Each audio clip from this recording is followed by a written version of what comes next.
Nós, os teus servos, vimos dar louvor. Aleluia, aleluia.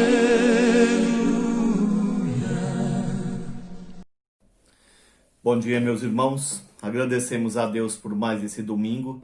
Pedimos a bênção dele sobre os afazeres de hoje, dessa escola e também do culto que teremos logo mais à noite. Agradecemos por todos que têm nos acompanhado durante esse período, né, de isolamento social. Graças a Deus já pudemos voltar em algumas atividades da igreja, mas na escola bíblica ainda continuamos usando os recursos, né, e no nosso caso, no YouTube.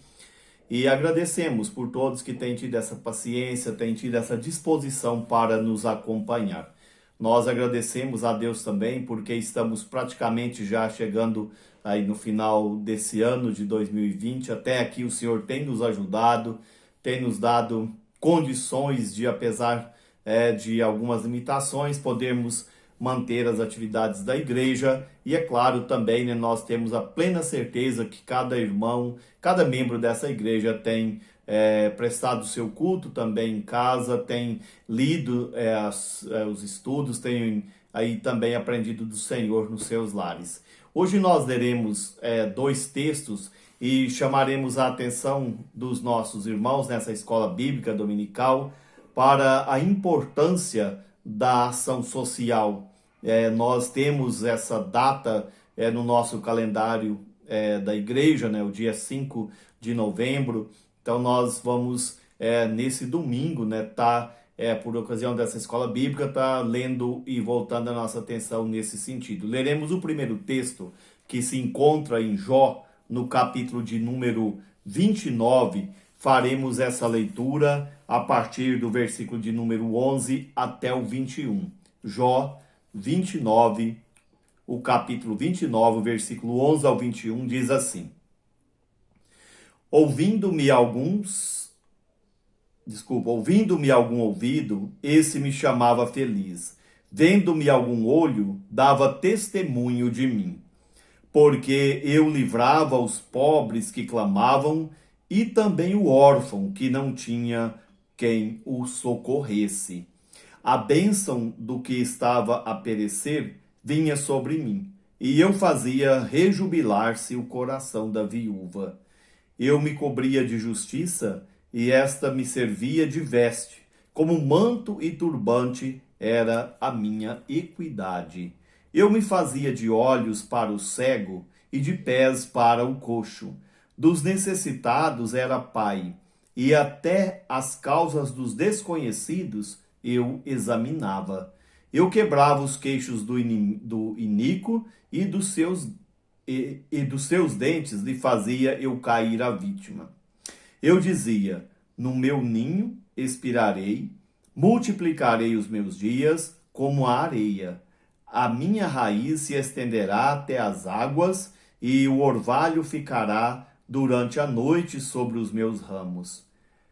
A minha honra se renovará em mim, e o meu arco se reforçará na minha mão. Os que me ouviam esperavam o meu conselho e guardavam silêncio para ouvi-lo. Aqui nós temos algumas palavras de Jó a seu próprio respeito, sobre a sua conduta, né, como cidadão, antes, né, antes desses momentos de provações, né, quando ele podia ali tanto assistir física como também emocionalmente, né, ali as pessoas que o procuravam. Ele mesmo disse que não era só a questão física, mas pessoas o procuravam para ouvir os seus conselhos. Então existem muitas maneiras, muitos modos, né, que a gente pode usar para ajudar as pessoas necessitadas, para fazermos com que a nossa sociedade, né, seja uma sociedade mais justa, uma sociedade que tenha mais vontade, né, de viver. Nós vamos louvar o Senhor com o hino de número 162 do nosso inário, que tem como título A Voz de Deus.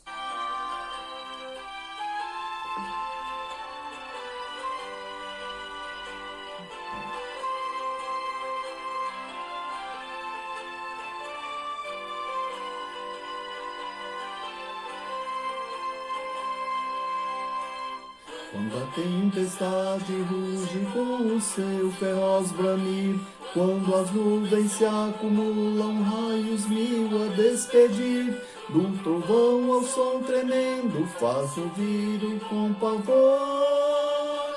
Mas por sobre a tempestade soa a tua voz, Senhor. Eis que ouvimos tua voz, animar os que andam sós, e sempre confiados vão por ti sempre a lutar, nesta vida tormentosa, ao fragor do vasto mar.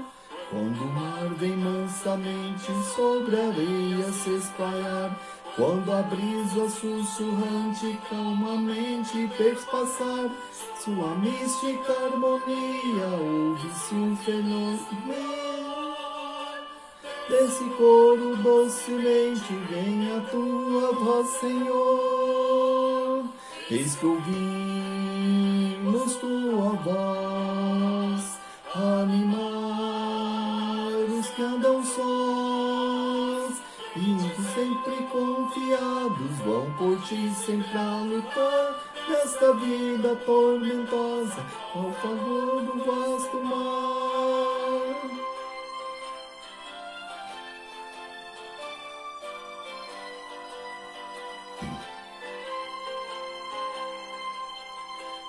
Quando o coração aflito quer a dor ao mal fugir, e se agita em luta e ruge sem descanso e paz sentir, qual o som que se repete nas quebradas a rolar.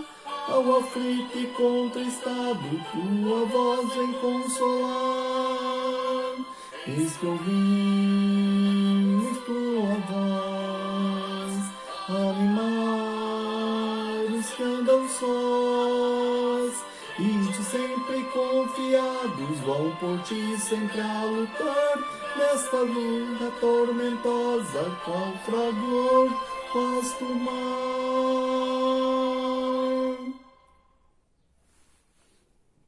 É muito bom saber que nos momentos mais complicados, mais difíceis da vida, nós ouvimos a voz do nosso Senhor, daquele que acalma os mares, aquele que cessa os ventos e faz com que a bonança seja uma realidade. Vamos ler agora, é mais um texto. Farei essa leitura em Gênesis, Gênesis do capítulo de número 50. Gênesis, capítulo de número 50. Faremos essa leitura a partir do versículo de número 14 até o versículo de número 21. Gênesis, capítulo 50, do versículo 14 até o 21, diz assim: Depois disso voltou José para o Egito, ele, seus irmãos e todos que com ele subiram a sepultar o seu pai. Vendo os irmãos de José que seu pai já era morto, disseram: É o caso de José nos perseguir e nos retribuir certamente o mal todo que lhe fizemos. Portanto, mandaram dizer a José: Teu pai ordenou, antes da sua morte, dizendo: Assim direis a José: Perdoa, pois, a transgressão de teus irmãos e o pecado, porque fizeram mal. Agora, pois, te rogamos que perdoes a transgressão dos servos do Deus de teu pai. José chorou enquanto lhe falavam. Depois vieram também seus irmãos, prostraram-se diante dele e disseram: Eis-nos aqui por teus servos. Respondeu-lhes José: Não temais, acaso estou eu no lugar de Deus? Vós, na verdade, intentaste o mal contra mim, porém Deus o tornou em bem, para fazer como vedes agora, que se conserve muita gente em vida.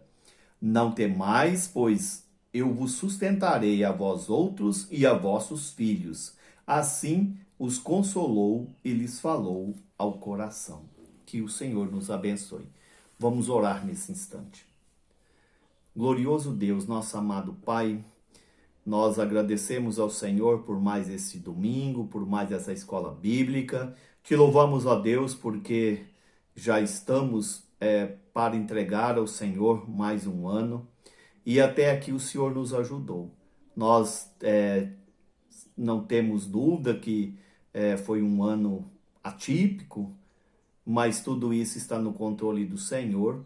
E certamente o Senhor continuará sendo o mesmo que foi ontem, o mesmo de hoje, será para sempre.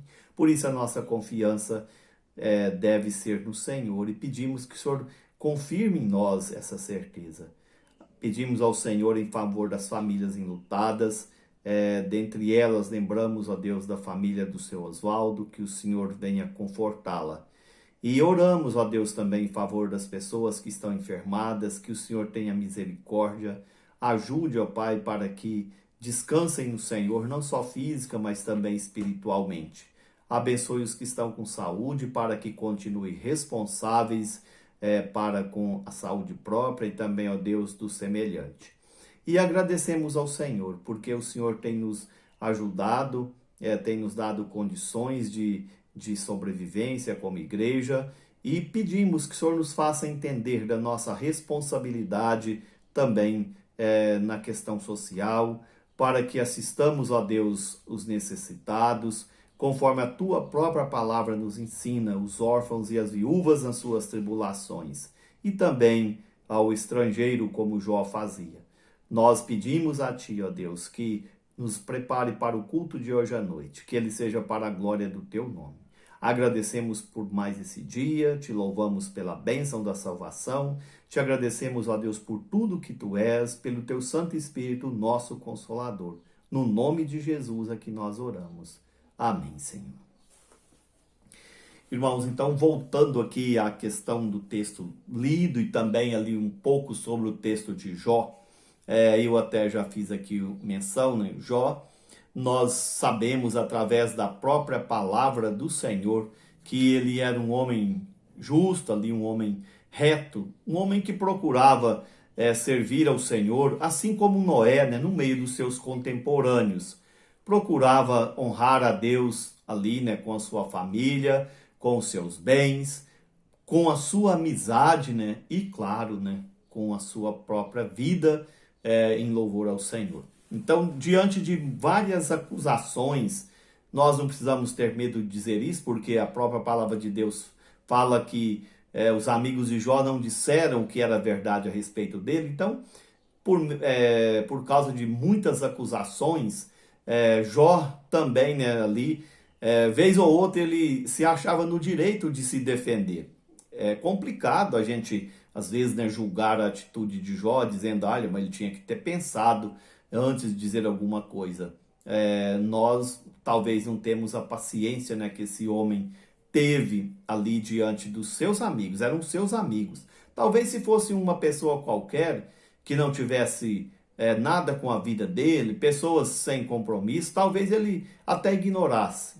Mas ali eram amigos, pessoas que estavam com ele nos seus momentos de dor ali, de tristeza, né, de luto, e eles estavam, né, ali querendo, né, que ele confessasse algum erro, algum pecado oculto, e ele dizia, olha, eu não fiz isso. E por causa disso ele não deixava também de destacar, né, algumas das suas virtudes. Não vou dizer aqui, né, se vangloriando disso, mas ele fala, olha, as pessoas me procuravam para assistência física, né, ali, como ele cita, né, a questão, né, dos coxos, dos cegos, também ali, né, das pessoas desamparadas, estrangeiras, e também buscava ele por causa do seu conselho, não era só por causa dos seus bens. Então ele era uma pessoa que buscava o bem-estar social, né, ali no seu mundo, na sua época.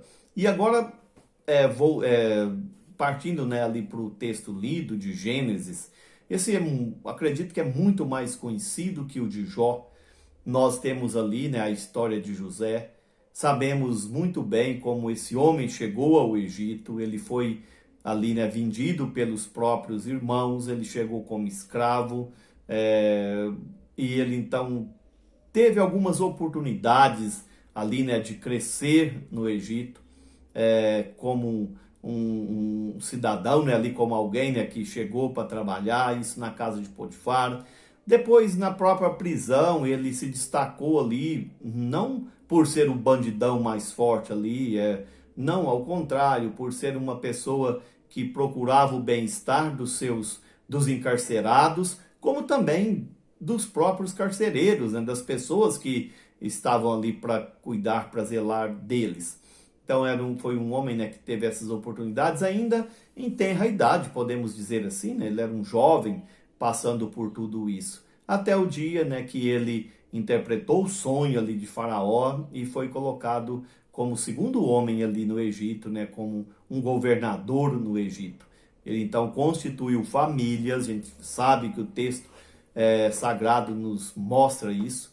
E depois, já, né, ali já estabelecido, passado ali os 7 anos de carência, como foi a interpretação do sonho, eu não sei quanto tempo demorou para a fome assolar a terra, agora com precisão não sei, mas eu sei que assim que a situação complicou mais, seu pai, né, ali, seus irmãos, tiveram, né, que, vamos dizer assim, dar andamento na vida, né, e buscar socorro, livramento, e descobriram e sabiam que no Egito isso era possível.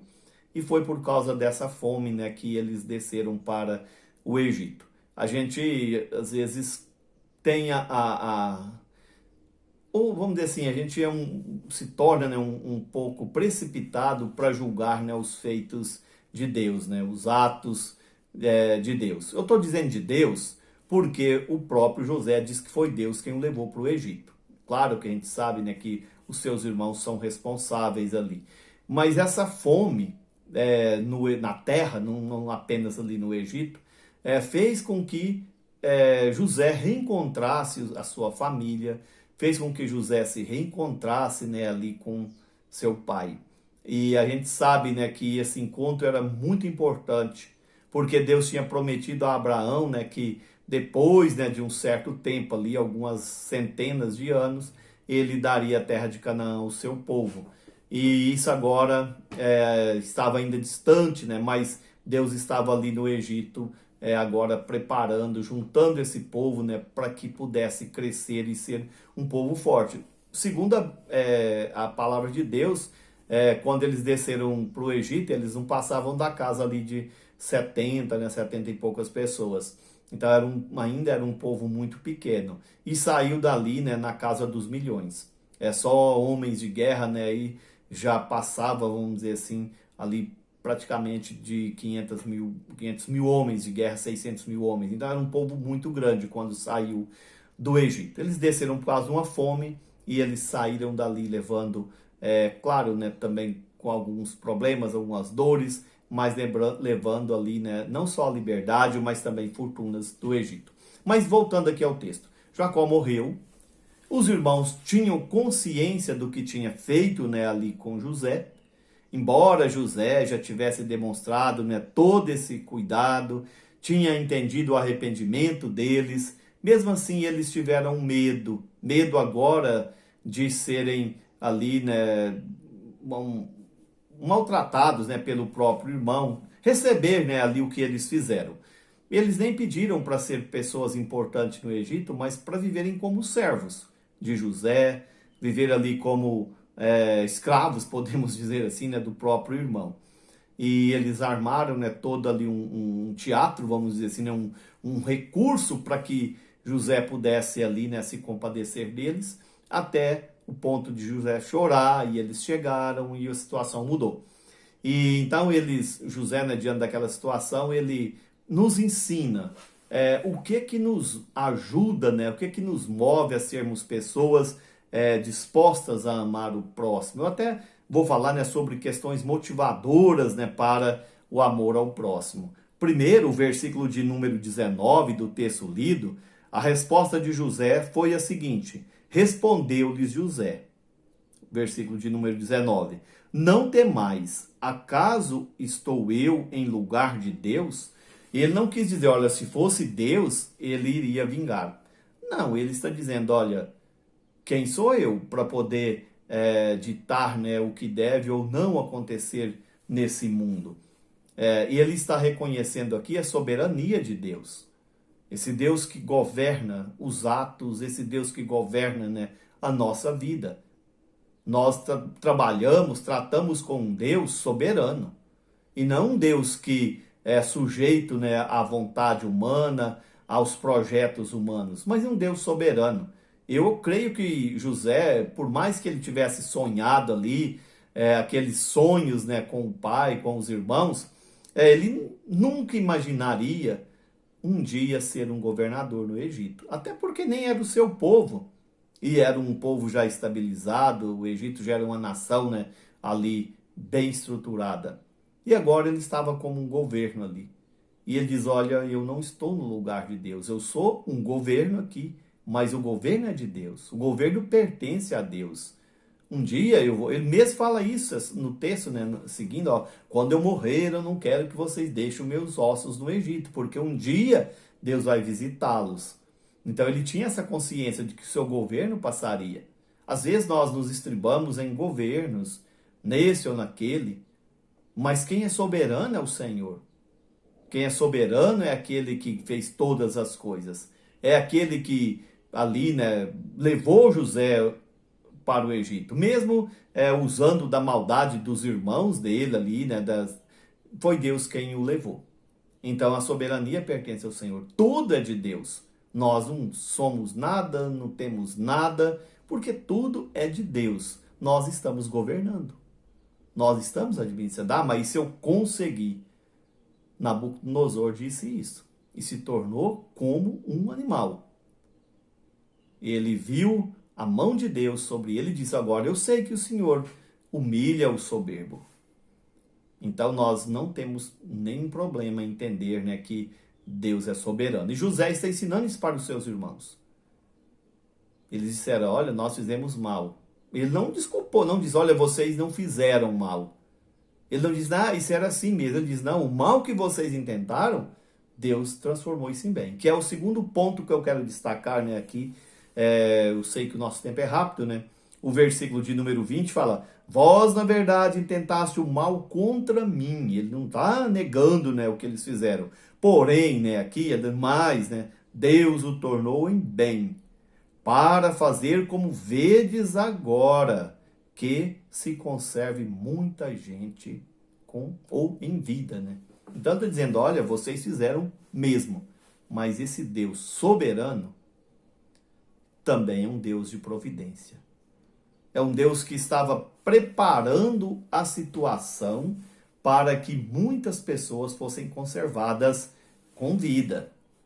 Nós não sabemos aqui quantos israelitas ali já existiam nessa ocasião, mas já não era 70 pessoas, já não era um povo pequeno. Apesar, né, de Jacó ter morrido, parece que não fazia tanto tempo assim, mas ele diz, olha, tanta gente com vida. Então, Deus aqui é destacado, né, como um Deus da providência. Ele está dizendo, isso que Deus colocou nas minhas mãos, isso que vocês intentaram de maldade, Deus mudou em bem, em bênção, é para que eu pudesse ser uma bênção também, para que outras vidas fossem preservadas. E agora talvez não fossem mais preservadas da fome, já tinha passado esse período, mas preservadas ali também, né, como cidadãos em todas as áreas. Então, se a primeira coisa que nos leva a amar o próximo, a nos preocuparmos socialmente, né, com o próximo, é saber que tudo está no controle de Deus, que Ele é soberano. E que nós, né, o máximo que nós podemos fazer é administrar aquilo que é de Deus. E se Ele manda amar o próximo, então nós precisamos fazer isso. Depois, sobre a questão da providência. Ah, mas ele sofreu demais. Sofreu. Eu acredito que pouca gente suportaria o que José suportou. Sofreu. Mas Deus tinha um projeto. Deus que é soberano. E nesse projeto ele foi providente. Ele fez com que José fosse primeiro, deu a José a oportunidade de interpretar aquele sonho, preservou José de ser um mau caráter, de ser uma pessoa revoltada, mas deu a ele as condições de servo, e agora ele estava ali para poder ajudar os seus irmãos, que é o último ponto que eu quero destacar. Então, causas ou coisas que nos motivam a sermos pessoas que amem o próximo, que exerça a ação social. Deus é o Senhor de tudo. Nós não somos donos de nada, nem da nossa vida. Depois é um Deus de providência. Mas eu lutei para ter o que eu tive. Lutei para chegar aqui. E é verdade. Deus providenciou todos os recursos para que nós pudéssemos chegar onde nós chegamos, para podermos ajudar aqueles que precisam. E a última coisa, né, como eu destaquei, nós precisamos de considerar também a compaixão de Deus. É claro que aqui a gente está tratando mais na questão de José, né, como sendo compassivo, como se colocando no lugar dos seus irmãos. Mas de modo geral, nós sabemos que a única pessoa que pode dizer eu me coloquei no lugar da humanidade, ou dos salvos, né, melhor dizendo, foi Jesus Cristo. Ele literalmente se colocou em nosso lugar. Mas não quer dizer que nós não tenhamos como nos compadecer, nos condoer, procurarmos sentir o que os outros estão sentindo. Com certeza José ficou muito triste o dia que foi vendido pelos seus irmãos, decepcionado com a sua família, com seus irmãos. Mas agora ele estava se colocando no lugar deles. Às vezes nós falamos, não vou ajudar, não vou fazer isso, fazer aquilo, porque a pessoa nunca ajudou ninguém, porque a pessoa é má, porque fez isso, fez aquilo outro. Não, José aqui está dizendo, olha, eu estou aqui para poder ajudar vocês, ajudar os filhos de vocês. Ajudar a vocês, porque eu tenho certeza que Deus me deu essa oportunidade.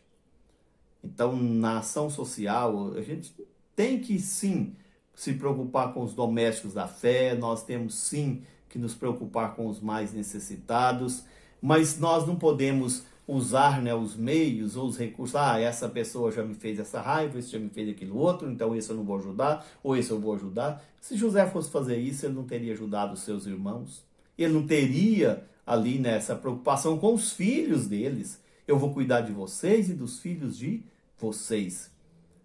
Então ele era uma pessoa compassiva, ele se colocava na situação do próximo e procurava sentir ali o que eles estavam sentindo. Eles estavam preocupados agora. E o que nós vamos fazer? Nós vendemos José, nosso pai morreu, e agora? Só que eles esqueceram que José tinha um Deus. Antes de ter ali, né, tomar qualquer decisão, esse Deus era para ele um regulador da sua vida, com certeza. Ele tinha um Deus que está acima de qualquer coisa nessa vida, qualquer criatura. Talvez por amor a Jacó, José até tivesse paciência com seus filhos, com seus irmãos, mas por amor a Deus, ele se compadeceu deles. E mais na frente, as Escrituras nos falam, né, que Jesus se compadeceu de nós. Deus se compadeceu de nós e deu seu Filho para morrer em nosso lugar. Jó tinha compaixão das pessoas que o procuravam. Deus se compadeceu do seu povo. José se compadeceu dos seus irmãos. Ação social é isso. Primeiro, tudo é de Deus. Se nós temos alguma coisa, se nós chegamos em algum lugar, isso é providência de Deus. E por último, a compaixão.